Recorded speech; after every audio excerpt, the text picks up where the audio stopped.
nous sommes en compagnie de David C. à l'espace Jean Ferrat Exposition. C'est votre exposition, je vous laisse nous en donner le titre, parce que ça va tout évoquer, on va dire, tout simplement. Eh bien écoutez, oui, le titre de mon exposition, c'est Pop Kitsch. Je ne sais pas si je peux déjà vous en parler un petit peu. Si, justement, c'est très intéressant. En fait, pop, parce que j'adore le pop art, tout ce qui est Warhol, tout ce qui est ces gens-là. Et le kitsch, parce que le kitsch art. Donc c'est un art très joyeux, très positif, très coloré, comme vous allez très certainement le voir. Et disons que dans l'ambiance de grisaille actuelle, j'essaye d'être positif et d'avoir un peu d'humour, de provoquer une sensation de joie chez les gens qui regardent mon art. Alors, on le découvre derrière vous, je ne sais pas si ça évoque tous vos travaux. Hein. Cinéma, bande dessinée, c'est ce qui vous inspire? Oui, c'est ça, le cinéma, les comics, la bande dessinée en général, tout ce qui est idée de bande dessinée aussi. Et donc là, pour l'instant, Star Wars est en pleine explosion, en plein boom avec le dernier épisode qui vient de sortir. Et donc j'en ai profité pour faire quelques clins d'œil à Star Wars, qui est une saga que j'aime particulièrement. Qu'est-ce qui vous inspire justement? C'est les formes, les couleurs? Parce que moi, quand j'ai vu quelques images de votre exposition, ce que je trouve passionnant, c'est que c'est quand même, pour moi, hein, Star Wars ou la bande dessinée, c'est quand même du travail d'artiste. Et vous faites une réflexion sur les artistes aussi, alors du coup, sur la création. Oui, je fais une réflexion sur la création. J'essaie surtout, quand je fais un tableau, quand je pense un tableau, de voir comment je peux provoquer une réaction positive chez les personnes qui vont regarder mon œuvre.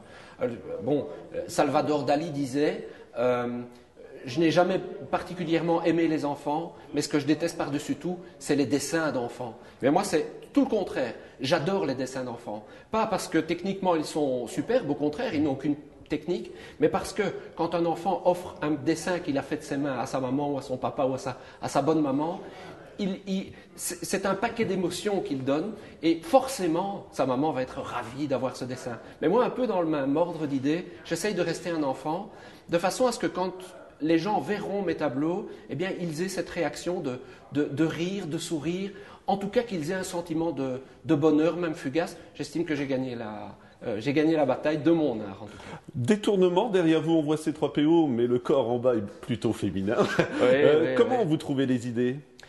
Le C3PO, ça m'est venu en pensant, je me dis tiens, qu'est-ce que ce robot pourrait faire en dehors des tournages?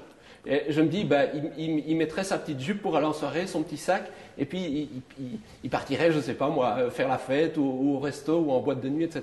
Et je me suis dit, tiens, un C3PO avec une jupe, ça serait super. En plus, c'est de la parodie, donc au niveau des droits Star Wars, il faut se méfier. Là, je suis blindé, quoi. Alors, j'osais pas vous poser la question, mais du coup, on voit Blanche-Neige. Alors, le tableau est magnifique.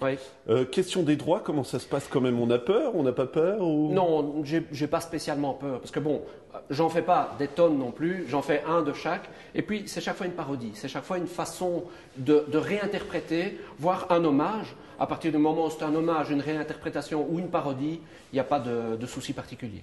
Ce qui fait du bien à voir vos œuvres aussi, c'est l'humour, parce que bon, que les autres artistes, s'ils entendent l'émission, ne le prennent pas mal, mais c'est beaucoup de réflexions un peu intello, des choses comme ça. Là, on sent la volonté de s'amuser aussi, quand même. Oui, tout à fait, tout à fait. La volonté de s'amuser, de faire quelque chose qui me plaît, de faire quelque chose que j'aime faire au moment où je le fais, et sans trop se prendre la tête. C'est-à-dire qu'il y a certains tableaux un petit peu plus loin, je ne sais pas si on aura l'occasion de les voir, qui sont un petit peu plus fouillés, entre guillemets, politiquement, bien que je ne fasse pas de politique, mais en règle générale, c'est plus du spontané, du coloré, du pétant. Si ça me plaît, c'est bon. Notion d'esthétique aussi, on va dire, quand même, il y a beaucoup de détails, de travail sur la couleur, sur les formes. Vous faites ressortir aussi le tableau, hein, quand même. Oui, tout à fait. J'essaye dans de plus en plus de cas, de laisser les traits de construction, par exemple, de mon tableau sur la toile, donc les traits de construction du tableau, du personnage et du paysage. Puis ensuite, je refais dessus un personnage coloré, de façon à ce que l'esthétisme soit respecté. J'adore Roy Lichtenstein, par exemple, qui est un artiste de l'aplat et des couleurs, des lignes noires entre les aplats. Eh bien, c'est un artiste que j'aime particulièrement. Et sa façon de faire est très colorée, très pétante. Je m'inspire beaucoup de lui. Cette fois-ci, vous vouliez nous parler de ce tableau. En tout cas, je vous propose de nous expliquer le tableau, alors, du coup. Bon, eh bien là, c'est un Captain America. Le Captain America comics typique que tout le monde connaît. Alors l'idée c'est que le Captain America c'est un super-héros qui représente la puissance des États-Unis, la puissance de l'Amérique. Et disons qu'à l'époque où c'est sorti, tous les petits Américains se mettaient derrière le Captain America avec l'arrière-pensée, notre puissance, notre force de frappe est la meilleure, il ne peut rien nous arriver. Eh bien, ces dernières décennies, on a remarqué que les États-Unis n'étaient pas si infaillibles que cela, pas si inattaquables que cela. On l'a vu, je ne vais pas rentrer dans le détail. Mais là, je me suis dit, je vais faire un Captain America avec un nez de clown, c'est-à-dire que le nez de clown rend le personnage beaucoup moins sérieux, beaucoup moins antipathique, beaucoup moins fort, entre guillemets. Ça met l'accent sur ses faiblesses. Et puis, je lui ai mis un regard un petit peu de chien battu, comme ça. Le A est un peu pop kitsch, un peu à paillettes, comme ça. Et donc, j'ai décidé de faire de ce personnage un Captain America avec le regard qu'on a sur l'Amérique à l'heure actuelle, c'est-à-dire pas du tout invincible, mais avec des faiblesses, avec des défauts, et ne sachant plus très bien comment se positionner. Voilà ce qui explique ce tableau. Alors on va en profiter. Sur votre droite, il y a 2 tableaux. Je vais vous laisser nous les expliquer, parce qu'on n'a pas abordé ce sujet-là. Finalement, on a parlé de Marvel, c'est 3 PO. Et voilà, concentration, c'est très bien. Voilà les 2. Donc dites-nous un petit peu, parce que là aussi, encore une fois, moi je le dis vraiment avec l'esprit un petit peu naïf, parce que je ne suis pas très fort, mais très esthétique, très beau encore une fois. Hein. Alors, effectivement, là, il y a un condensé de tous les artistes que j'aime. C'est-à-dire, premièrement, Jeff Koons, le maître du kitsch art, qui a fait ce chien, le Dog Balloon. Il en a fait d'énormes, on les a tous vus, d'énormes chiens en métal, comme ça. C'est très kitsch, c'est superbe. Donc j'en ai fait un tableau, et alors je l'ai mélangé avec un tableau d'Andy Warhol. Andy avait fait un tableau carré avec des Marilyn Monroe dessus. Des Marilyn Monroe, toutes les mêmes, mais avec des coloris différents.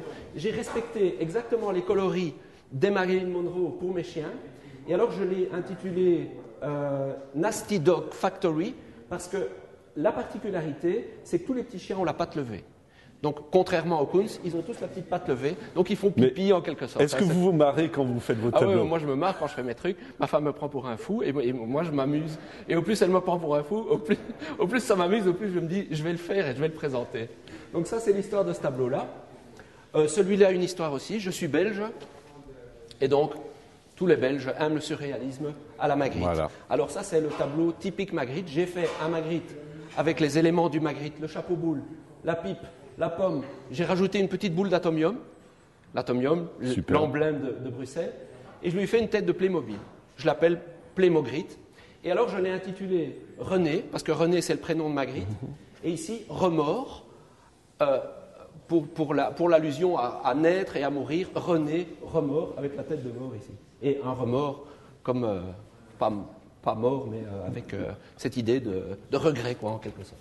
Alors, je voudrais pas qu'on joue sur les clichés, et le prenez vraiment pas mal, mais le fait que vous soyez belge, on sait qu'il y a une culture un peu un peu iconoclaste, mais sérieux, qui se fait pas rouler, quoi, je dirais comme ça. Est-ce que vous seriez d'accord, ce qui inspire aussi vos œuvres ou pas? Conscient de la nature humaine, voilà, c'est ça que je cherchais. Oui, c'est ça, mais disons l'esprit belge, c'est-à-dire que quand on vit en Belgique, on s'en rend pas compte. Ouais. C'est à partir du moment où on s'expatrie un petit peu, et moi je m'expatrie de plus en plus, notamment en France, où je me rends compte que j'ai une façon de voir un peu décalée par rapport aux Français, et je me dis, tiens, mais c'est pas péjoratif du tout, hein, ni par rapport aux Français, ni par rapport aux Belges, au contraire, je constate aussi qu'on a énormément de points communs entre nous, mais on a une façon de voir les choses, et ça transpire dans l'art, avec un peu plus de décalage, un peu moins de sérieux peut-être. On se prend un peu moins au sérieux. En tout cas, moi, je ne me prends pas du tout au sérieux. J'ai d'ailleurs du mal à me définir comme un artiste, donc c'est les autres qui le disent, tant mieux. Mais moi, en tout cas, quand je fais un tableau, je m'amuse, je le fais avec décalage, et je le fais vraiment sans aucun a priori d'aucune façon, mais avec ce décalage belge, il faut bien le reconnaître. Voilà, David, vous exposez actuellement à Lons-la-Ville, mais si on veut vous connaître un petit peu plus, il y a un site internet, un autre endroit, peut-être de salle d'exposition, je ne sais pas. Alors, j'expose en permanence à Bruxelles, j'expose en permanence à Lille. Je fais aussi les grandes foires d'art contemporain, Art Up à Lille par exemple en février, j'en fais une à Dortmund en Allemagne aussi, puis au cours de l'année. Mais enfin, sur mon site, David C, en petit en attaché, davidc.be, toutes les infos y sont, donc avec mes dernières toiles, un moyen de me contacter et mon actualité, davidc.be. Voilà, merci beaucoup David. Mais c'est moi.